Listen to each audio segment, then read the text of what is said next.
Assalamualaikum warahmatullahi wabarakatuh. Perkenalkan, nama saya Sandi Erlangga dengan NPM E1J024060.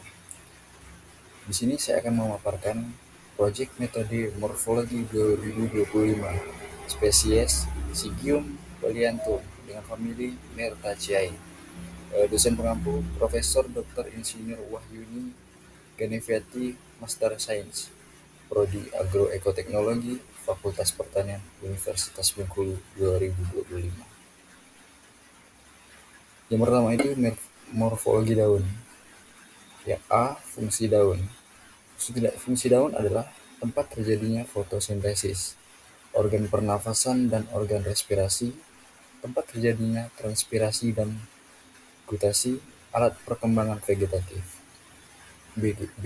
Susunan daun. Tanaman salam memiliki daun tidak lengkap karena hanya terdiri dari tangkai dan helaian saja. C. Helaian daun. Bentuknya lonjong atau elips. Bagian D. Tangkai daun berstruktur kasar tapi tetap bentuk. E. Bentuk daun berbentuk lonjong dan meruncing. Bagian F. Ujung daun. Ujungnya berbentuk meruncing. G. Pangkal daun. Pangkal daunnya berbentuk tumpul. H. Tulang daun. Tulang daunnya memiliki pola mirip. I. Tepi daunnya berbentuk rata tapi geragi. J. Daging daun bersifat agak tebal dan kaku seperti kulit. Bagian terakhir K. Permukaan daun. Permukaan daun salam ini licin dan agak mengkilap, terutama bagian atas. Next. Yang kedua, morfologi bunga. Apa sih fungsi bunga? Fungsi bunga adalah sebagai alat reproduksi tempat terjadinya penyerbukan dan pembuahan. C. Bunga lengkap atau tidak lengkap. Bunga salam termasuk bunga tidak lengkap karena tidak memiliki kelopak yang jelas. D. Bunga sempurna atau tidak sempurna. Bunga salam termasuk bunga sempurna karena memiliki reproduksi yang lengkap. Bagian E. Bunga tunggal atau bunga majemuk. Bunga salam termasuk bunga majemuk karena bunga salam tidak tumbuh sebagai bunga tunggal, melainkan kelompok kecil. F. Susunan bunga majemuk. Bunga salam berbentuk malai bercabang, di mana bunga kecil itu tersusun dalam kelompok bercabang-cabang. G. Tumbuhan berbuah berumah satu atau berumah dua. Bunga salam ini termasuk tumbuhan berumah satu karena memiliki organ reproduksi jantan dan betina dalam satu bunga. Bagian H. Letak periantum pada receptaculum. Terletak di bagian atas receptaculum atau dasar bunga. I. Simetri bunga. Bunga salam termasuk simetri Floss actinomorphous. Dapat dibagi menjadi dua bagian yang sama melalui lebih dari satu bidang potong. Lanjut. Bagian ketiga yaitu morfologi buah. Bagian pertama, buah sejati atau buah semu.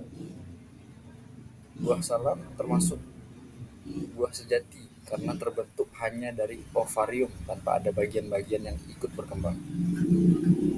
Bagian C. Bagian bunga yang ikut membentuk buah alasannya.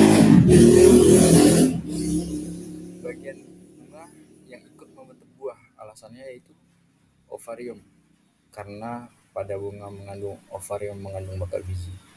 Bagian D. Buah tunggal, ganda atau majemuk. Buah salam termasuk buah tunggal karena berkembang dari satu bunga dengan satu ovarium. Bagian E. Jenis tipe buah. Alasannya, jenis tipe salam adalah buah sejati tunggal berdaging karena pada buah salam merupakan tidak mengalami pengerasan atau pemecahan. Next. Selanjutnya adalah morfologi biji. Karakter dari biji salam yaitu bagian luarnya tipis, kaku, dan bagian dalamnya itu kaku berwarna coklatan dan kokoh. Bagian luarnya itu melindungi bagian dalam. Dari jumlah lembaga pada lembaga salam yaitu pada daun salam jumlah lembaga adalah 2 karena salam termasuk tanaman dikotil. Next. Morfologi batang. Tanaman salam termasuk kelompok tanaman berbatang jelas.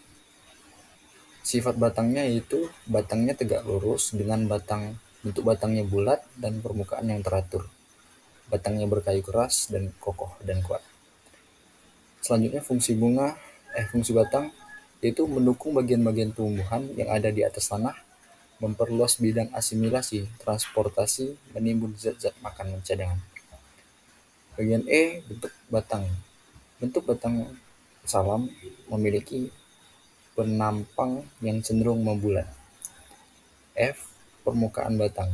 Permukaan batang salam ini kasar dan agak-agak retak-retak. Bagian G, arah tumbuh batang. Arah tumbuh batang salam yaitu lurus ke atas. Bagian H, menurut umur. Umur salam berumur 1 atau 2 tahun.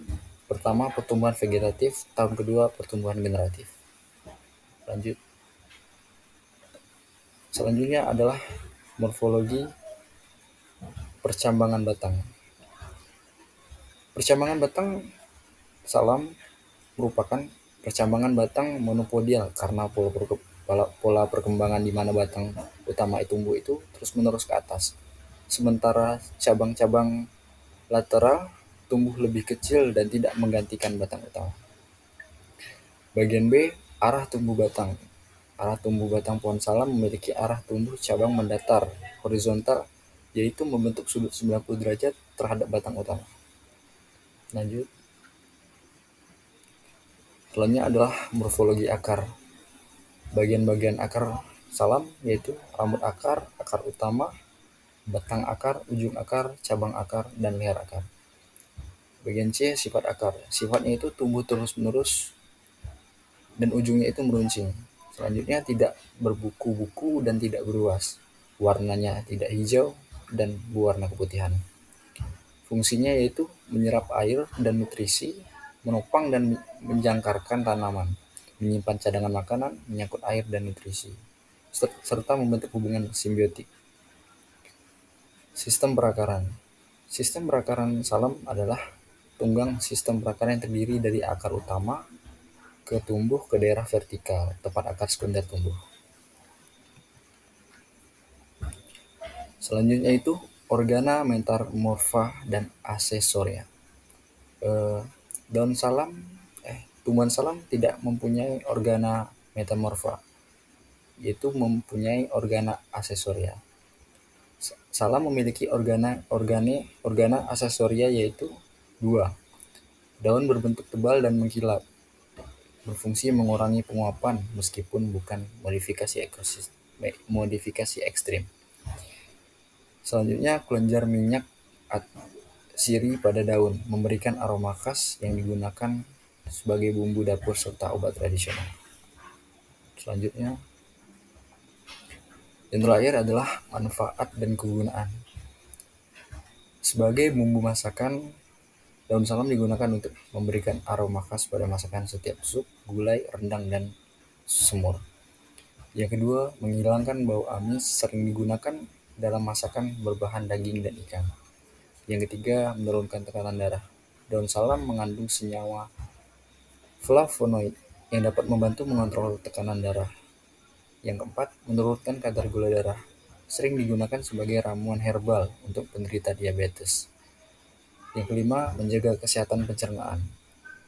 Teh daun salam dapat membantu mengatasi gangguan pencernaan seperti diare dan perut kembung.